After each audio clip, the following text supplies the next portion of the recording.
Everybody wants to pay their mortgage off. I totally get it. It's huge peace of mind. But is it actually what's good for your money? Yes or no? Stick around. I'm going to show you.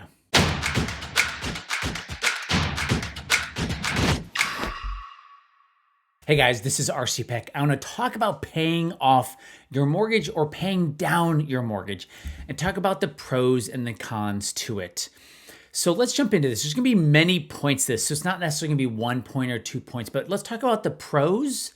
Like I did pros 4 and the cons. I don't know if there's going to be 4 pros and 4 cons, but we're going to talk about both. Now, even if you don't have a mortgage or if your house is already paid off, this video is still going to help you because it's going to start to show you how to think about your money and how to really be detached, right, emotionally, so you can be attached kind of mathematically to make your entire net worth, net wealth grow. So it's going to help everyone. Okay, so here we go. Now, the first thing, when you pay a mortgage off, emotionally, it feels great. So if you have a lot of money, if you have millions of dollars in the stock market, then emotionally, it is a huge kind of boom to like, wow, I feel so good. I don't have that payment anymore. And to a lot of people, a person's mortgage, principal and interest together is typically their biggest monthly expense. So the biggest bonus one gets is really that peace of mind of knowing that, hey, my biggest expense is paid off. Now, if you have kids and they're going to be going to college in the next 5 or 10 years, it also feels good going, okay, by the time they go, we won't have a mortgage payment because we're going to have something much bigger than that called college. And if you have 2 kids or 3 kids, then it's going to be even bigger. There was a period where myself and my 2 sisters were all in college at the same time. And I'm sure it had to be a huge strain on my parents. So having your mortgage paid off is having, for most people, the biggest expense paid off. And that's a really big deal.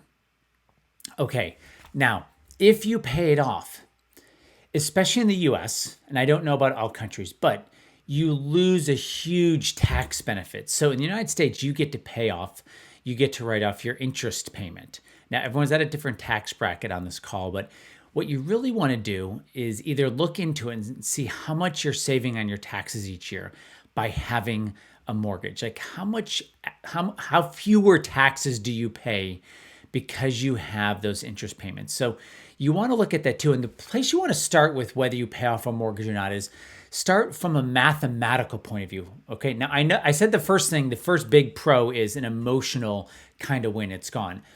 But I want you to also look from a mathematical point of view, like, okay, what am I going to lose if it's paid off, right? Because you're going to lose some write-offs. Okay, now, depending on what your mortgage rate is, so that was number 2. Number 2 was a con. Okay, now, if you pay it off, it really depends on what your interest rate was, right? It used to be that mortgages were 5, 6, 7%. Now today, if you're refinancing, even if this video is 10 years old, it has to do with what interest rates are.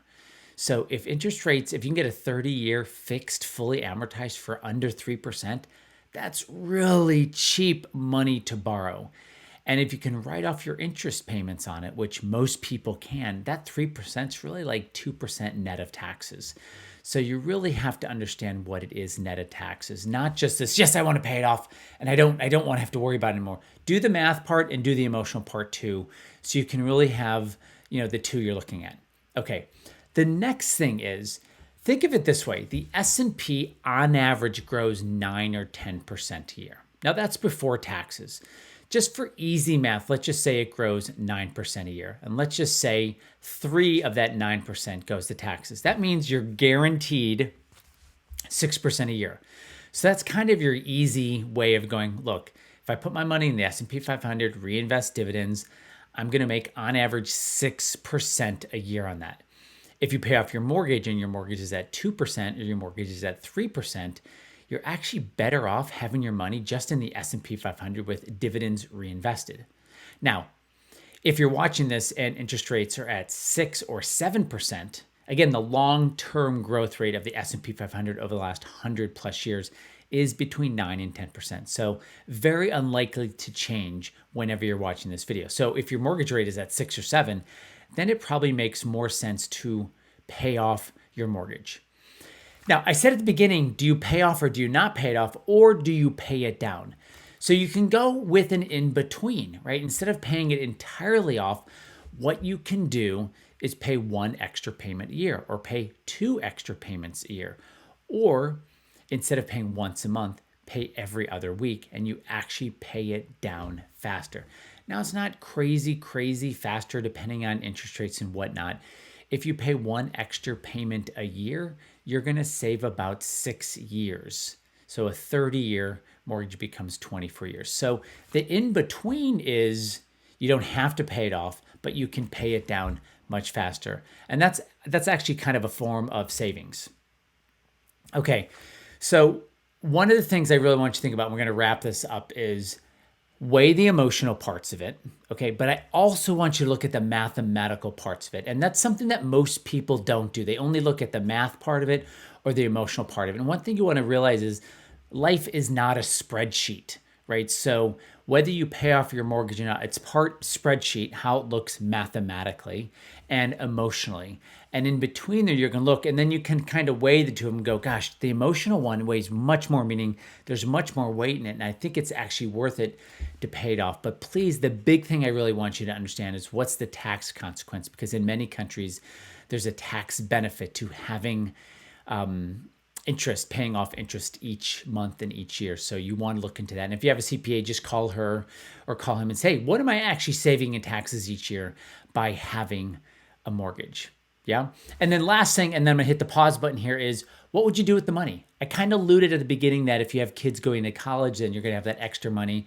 But the other thing to think about too is once it's all paid off, like if you did it in a lump sum, right? So let's say you got an inheritance from a mom or a dad or somewhere, or you got a huge check. Think about paying it off now. And then going forward, let's just say your mortgage payment interest in principal was easy math, $2,000 a month. Then you could say, wow, I can invest $2,000 a month until you stop actively working. And that would be growing at, and again, use the S&P 500 with dividends reinvested as kind of your standard at 9 to 10%. So it's what you also do with the money afterwards. Thanks, guys. And if you like this video, you're going to absolutely love the Clarity and Control course we have. It's completely free. You can check it out in the description. And let me know what you like about this or what you didn't like about this video or what you think I missed or didn't get right. And you do that in the comments, and I answer all comments. So thanks so much, guys, for being in my world, and I will see you on the next video. All right, bye.